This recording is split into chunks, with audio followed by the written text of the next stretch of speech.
22 अप्रैल को पहलगाम के बैसरन घाटी में टूरिस्टों पर हुए आतंकी हमले के बाद से ही केंद्र सरकार एक्शन में है। हाल ही में केंद्रीय गृह मंत्री अमित शाह ने सभी राज्यों के मुख्यमंत्रियों से बात कर कहा था कि अपने राज्य में पाकिस्तानी नागरिकों की पहचान कर उन्हें वापस भेजें। इसके साथ ही उन्होंने यह भी सुनिश्चित करने के लिए कहा था कि सभी पाकिस्तानी नागरिकों को उनके देश वापस भेज दिया जाए। यूपी से भी पाकिस्तानी नागरिकों को वापस भेज दिया गया है। जानकारी के मुताबिक इस समय यूपी में केवल एक पाकिस्तानी नागरिक बचा है, उसे भी 30 अप्रैल को वापस पाकिस्तान भेज दिया जाएगा।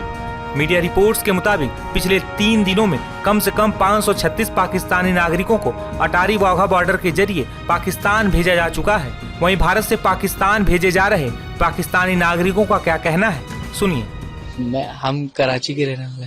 आप इधर इंडिया कब आए थे? हम 27 मार्च को आए थे।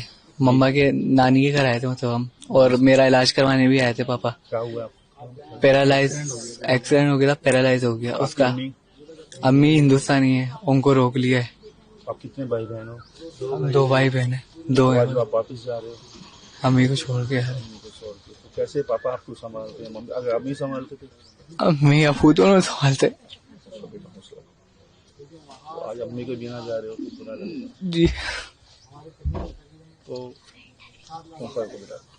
सरकार को क्या कहना चाहिए? बस सरकार से यही है कि जिनकी माँ है रुकी है उनको भेज दे, जो शादीशुदा है उनको भेज दे, वहाँ से भी और यहाँ से भी। बेटा, जो श्रीनगर में हादसा हुआ, उन्होंने बंदे मारे, तो गलत उनकी वजह से ये सब। उनको सजा दे, उनको सजा दे, उनको मना नहीं है। हमारा क्या कसूर है? हमें भी तो भेजे ना हमारी माँ के साथ। हम तो अपनी माँ को भी लेके आ रहे हैं, अपनी माँ को भी भेज दे, हमारी माँ को भी भेज दे हमारे साथ। तो ये कह रहे हम थोड़ी ना छोड़ के जा रहे हैं उनको। उनकी छोटी उनकी इतनी बड़ी गलती, सबको नुकसान हो रहा है। हमें भी नुकसान हो रहा है, वहाँ वालों को भी नुकसान हो रहा है। आप चाहते हो कि आपकी अम्मी साथ? जी, हमारी अम्मी नहीं, बाकी जिनकी अम्मी रुकी हुई उनकी भी अम्मी साथ जाए। कब आए थे आप इंडिया में? कितने दिन के लिए आए थे? किनके साथ आए थे? मैं अपनी वाइफ अपने बच्चों के साथ आया था और 45 दिन का हमें वीजा मिला था, और जिसके अंदर जो है ये मसला हो गया। इसकी वजह से जो है हमें बोला कि आप जाएं, और मेरी वाइफ जो है वो नहीं जा सकी। क्यों नहीं जा सकती? इंडियन एम्बेसी, पाकिस्तानी एम्बेसी बंद हो गई। वो उनका पासपोर्ट इंडियन है? उनका पासपोर्ट इंडियन है, उनको वीजा लेना होता है, फिर जाती हैं वो यहाँ से हमारे साथ। हम ऐसे ही आते हैं और ऐसी वीजा लेते हैं, चले जाते हैं। मगर अब के ऐसा हुआ है कि उनको एम्बेसी बंद और बॉर्डर से भी नहीं जाने दे रहा है। जो हमने वीडियो देखी है मीडिया पे, तो अभी बताएं, हम अपनी वाइफ को छोड़ गए, मेरा बच्चा पैरालाइज है, छोटे छोटे बच्चे हैं, रो रहे हैं, सारी रात रोते रहे। हमारा दिल फट रहा है, पहली दफा जिंदगी में ऐसा हुआ है। हमारा क्या कसूर है? मेरा सिर्फ गुजारिश है मोदी साहब से भी और शहबाज शरीफ साहब से भी कि इस बारे में सोचें, और जो ऐसी फैमिलियां फंसी हुई हैं उनके लिए कोई रास्ता निकालें, ताकि वो अपने अपने घर जाएं, एम्बेसी को खोलें ताकि वो वीजा लगवाएं और अपने अपने घर जाएं अपनी फैमिलियों में। वो तो नहीं रह सकती ना, जाहिर सी बात है, शादी हुई, बच्चे हैं, उनका तो कोई कसूर नहीं है। और जो कसूरवार हैं उनको कड़ी से कड़ी सजा दें हमारी तरफ से। धर्म के नाम पे लड़ते हैं, उनको भुगतना आपको पड़ता है। जी जी, कैसा होना चाहिए?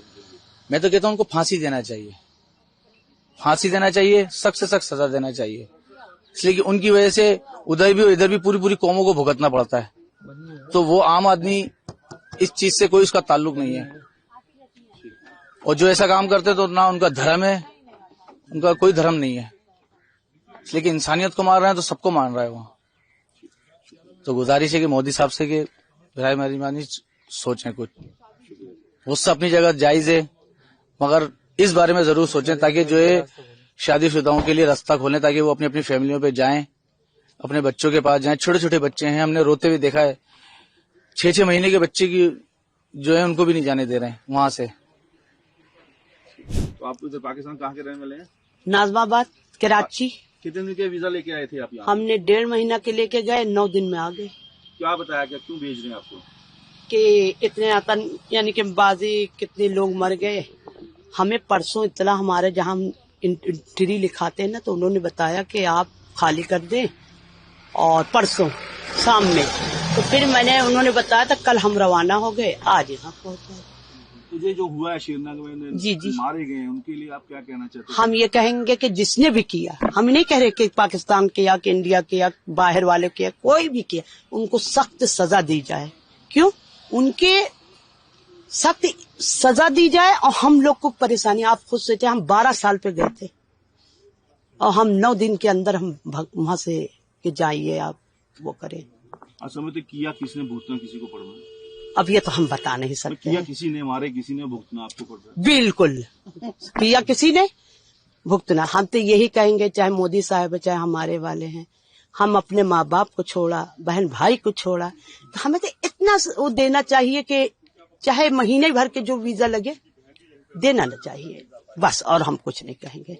कितनी माँ बहनें वहाँ इंतजार में बैठी हैं, 4-4 दफा वीजा दाखिल किए, नहीं मिला।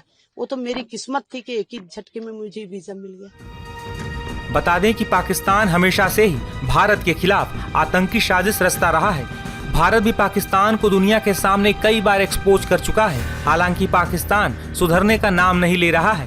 पहलगाम आतंकी हमले के बाद से ही पूरे देश में काफी गुस्सा है और पाकिस्तान के खिलाफ कड़े एक्शन की मांग की जा रही है। वहीं इस पूरे मामले पर डिफेंस एक्सपर्ट्स का क्या मानना है, सुनिए।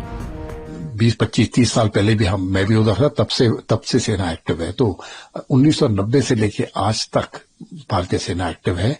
ये तो खैर इस समय पर इसका इन्फॉर्मेशन मिल गया होगा और सोर्सेज वगैरह से तो उसको न्यूट्रलाइज कर दिया है।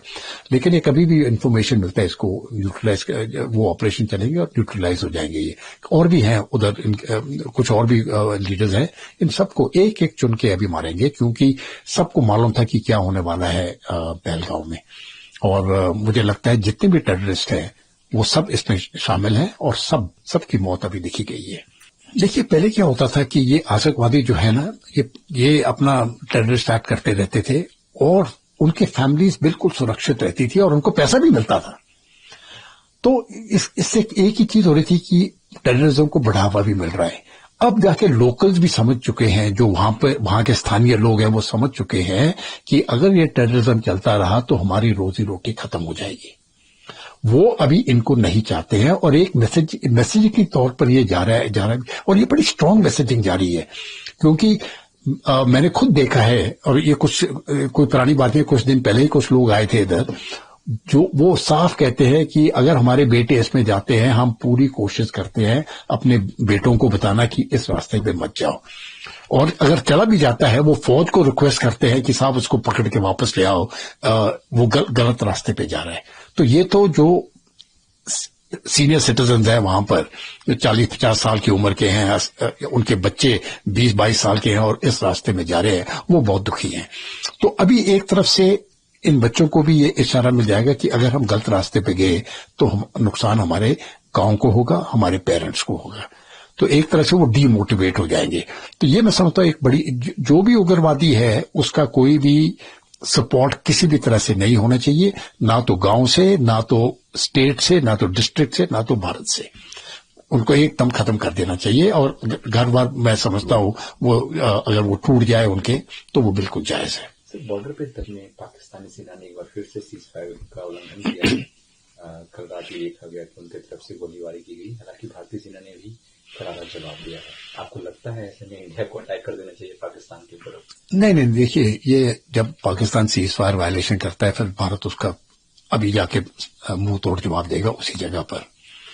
लेकिन जो ऑपरेशन हम करेंगे बदले में, ये तो छोटे मोटे ऑपरेशन है। कोई ये मैं बताता हूँ, बालाकोट उस टाइम का कितना बड़ा ऑपरेशन था, लेकिन वो भी अभी छोटा माना जाएगा।